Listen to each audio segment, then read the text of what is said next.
Hey everybody, and welcome to my channel. My name is Kellman, and I am here to teach you everything that I know about jazz piano, particularly if you want to learn modern techniques or learn about the neo-soul / jazz inspired sound. Now today we're going to be going over some really awesome diminished licks and vocabulary that you can integrate right into your playing. Now I've shown some of these before in previous videos, but I wanted to put it all together here and do an awesome 2020 update video so you have a bunch of amazing diminished vocabulary to work with. And all I ask in return for showing you all of my best secrets is just that you click that like button to help me move this video up in the YouTube algorithm. And also, if you're new to the channel, please click subscribe and click the little bell to turn on notifications so you don't miss any more videos just like this one. All right, without any further ado, let's dive right into these awesome diminished licks. All right, so this first one, you've probably heard it before. Let's see how it sounds.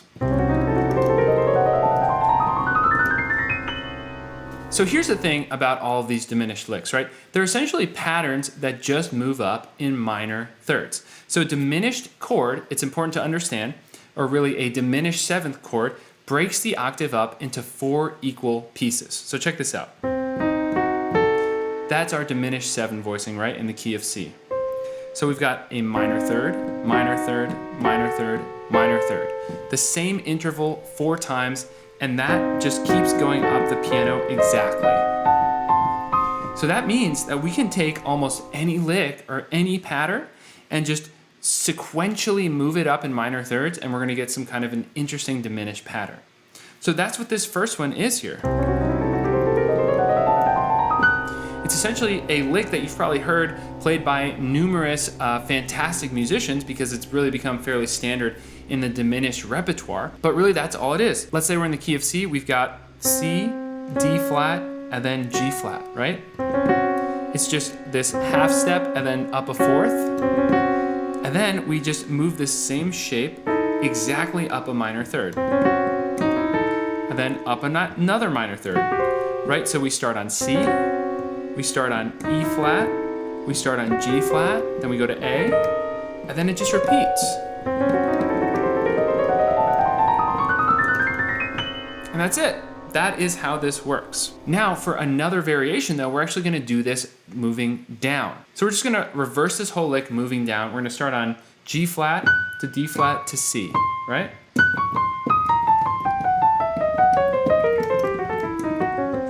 So G flat, D flat, C, E flat, B flat, A, C, G, G flat or F sharp, A, E, E flat, like that, right?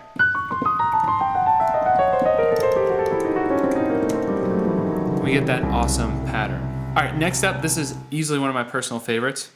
It's gonna be like this. C, B flat, C, B flat. So in other words, you go up a half step, then from there you jump up a major 7, and then go down a whole step, right? And then we just repeat that exact same pattern up a minor third. So we start on E flat, go up a half step, jump up a major 7, and then down a whole step, and so on in minor thirds. We get this really interesting pattern.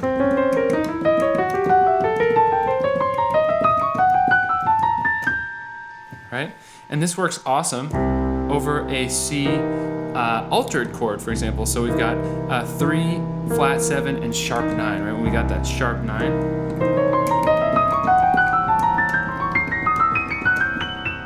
It's a super fun pattern. We could also do it going downwards, and I like to do this one downwards, but still starting at the bottom, so.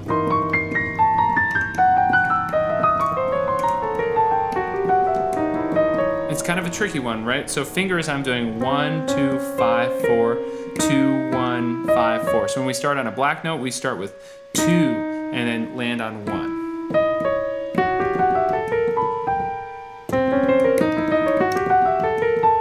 Now the great news is there are a lot of different diminished patterns like this that you can actually work on. And so I actually put together a group of 20 that I find particularly challenging that sound really, really awesome. So if you're interested, check those out. This PDF is actually available in my store. It's called 20 Exercises for Mastering Diminished Vocabulary. And if you can pull off the exercises in that PDF, you're gonna be in really, really good shape to be able to do pretty much any of these. Your technique is gonna be really set up for success. All right, next up, we're actually gonna move major triads up in minor thirds. So this is also a really fun sounding lick. Check this out.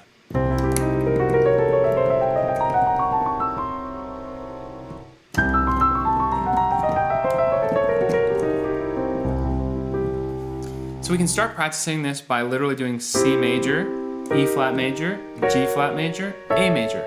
Then we're just gonna arpeggiate them.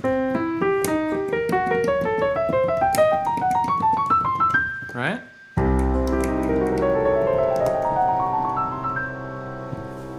Then we can turn this into another interesting pattern simply by going down. So we'll start on G and just go 5, 3, 1 on that little C major triad. A major, G flat major, E flat major, right? We get that really interesting pattern. All right, so here's another one of my absolute favorites.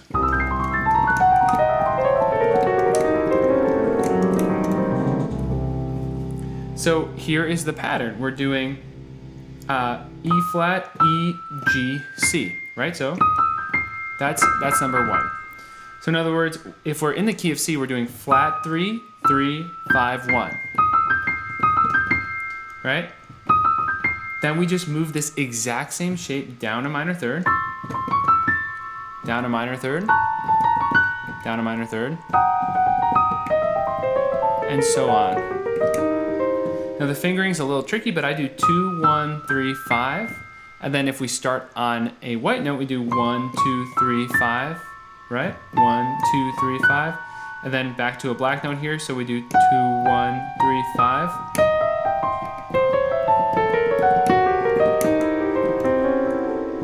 And so on. Now of course, just like the others, we can also do this one ascending.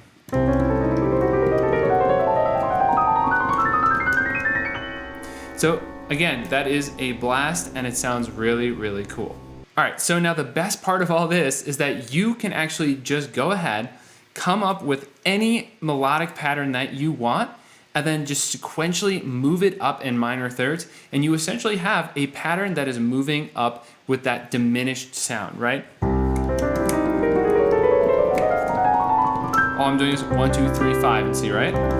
We got a cool pattern here. Or something like,